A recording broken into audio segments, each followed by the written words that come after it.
Hey guys, Pastor P here. Hope you're doing well today. Hope you're having a great day. I bring you greetings from Providence, Rhode Island.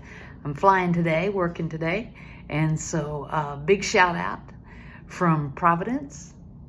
Again, hope that you're doing well and hope that you've had a good week. And as we're heading into the new week, we've been focused on taking a look at the at 12 steps recovery, looking to see, is this a resource for you to help process habits, traditions, addictions, things that we've been talking about the last month or so, and just taking that closer look to know thyself, to take a look at yourself and to know yourself inside and out. You know, the cool thing is about when you know that you know that you know that you know, folks can't push your buttons. Like if you don't know and you haven't worked it out, you might tend to get offended at something or get upset when somebody says something, or when someone calls something into accountability, or someone, through the goodness of their heart, they want to share a truth with you.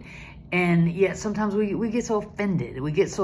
We're quick to point out the stuff in other folks, but slow to look at it in ourselves. So anyway, I just share that with you and continue to use this as a resource. This isn't, I've shared this with you guys before. This is not the all and end all. If finding a recovery group, an AA group or NA group or OA group or something like that is important to you, check near you, Google it, and find where there's a meeting that's happening near you, and invite yourself in and get to know some folks and get to know, most of all, yourself. So again, hope that you're doing well and hope that it's been a good weekend for you. Tonight we're going to introduce step 2, but I want to share with you a passage of scripture first. It comes from Philippians chapter 2, verse 13 and 14. Verse 13 says, "For it is God who works in you to will and to act, to will to establish it, and to act to bring it out, to act in order to fulfill God's good purpose." See, we are called to be yielded vessels. Not golden vessels or silver vessels or bronze vessels or rainbow vessels or this vessel or that vessel or this beautiful vase of purpose.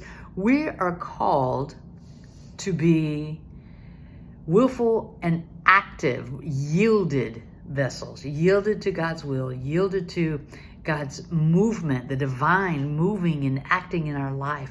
And it's about fulfilling God's purpose. And so that scripture goes on in verse 14 to say, "Do everything without grumbling or arguing, so that you may become blameless and pure, children of God without fault in a warped and crooked generation. Then you will shine among them like stars in the sky as you hold firmly to the word of life." That's just a word of encouragement to you. You know, the thing about when we start looking at recovery, a lot of times, we talked about last week the stigma of recovery. Recovery is, in fact, people have said, you know, I don't need to be a part of that. Yo, Pastor P, thanks. I'm gonna take a break these next 12 weeks as you're talking about this, because that's not for me. I don't really need that, you know, because a lot of times people think, oh, that's just for the druggies, the alkies, the you know, folks who struggle with sexual addiction or porn addiction, or maybe someone's, you know, in terms of food or overeaters or any of the other addictions that folks deal with. And people think, well, that's not me. That's not me. I don't have those kind of issues. And so, but to me, recovery, the 12-step program, is effective in all kinds of areas of life. Maybe you deal with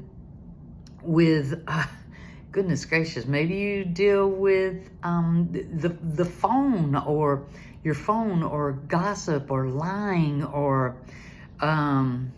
something of that nature that you're trying to reel in, and you know it's been a problem. You know it's been habitual. You know it's become a very active part of your life. You know it's parts of you have become unmanageable because you always resort back to this. And so recovery program, 12-step program, is about bringing awareness to these things in your life.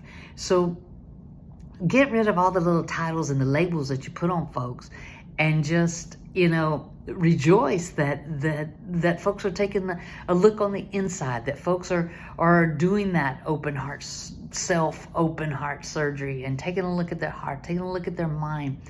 Because see, that's why a lot of people struggle, is because we've attached, unfortunately, as humans, if someone's not like us, then something's wrong with them. And so we attach all this stigma to mental health concerns or addiction concerns or these habits that send us down these paths that we have no business being on. And so it's good to take a look at it. So just give it a chance, walk through it. Maybe if you need some kind of calming something around it to get through the next 12 weeks, then purpose that maybe God's leading you to help someone else or to point someone else in this direction. But above all, know yourself.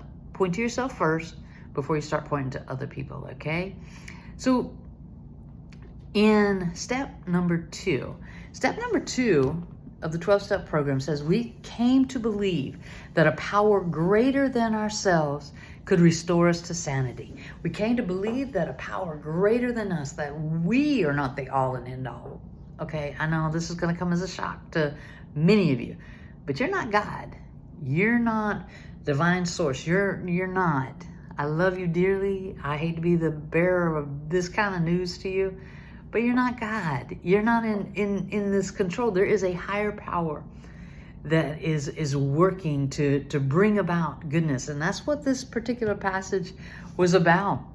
It's about God works in you to will and to act in order to fulfill God's good purpose. Each one of us were created and born with purpose, but we get these distractions, we get these obstacles and hindrances along the way that we get caught up in, and that cause us to stumble. And so recovery is about getting back up again and taking a close look at yourself and addressing whatever this concern, this obstacle, or this hindrance, or whatever's in your way.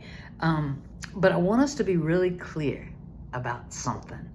Okay, we can run down these 12 days, 12 minutes, 12 hours, whatever. We can run down these steps real quick, but know this.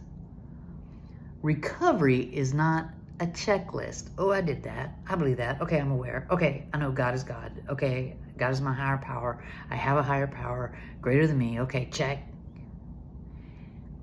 12 steps are not a checklist. The path to recovery, the path to stay on recovery, in recovery, is not a checklist.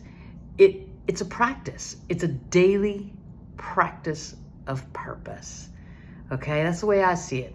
I welcome your comments, but not your opposition, because to me, that's what it's like. It's a daily practice of being aware and recognizing that God's got a plan that's much bigger than all of us. And God has planted us in this plan for God's purpose, for God's divine will, for God's goodness. And so that's the path I'm headed down. Again, you're more than welcome to walk this journey with me. We're going to take a look at each one of these steps. And in this step 2, it's about recognizing. And I can't stretch this out or give you 10 verses to recognize that, sweetheart, you're not God. You're not God. And so being that you're not God, get in touch with the one who is and form that relationship. Okay, a relationship not built around religion or habits or traditions or addictions, but one that's built around truth.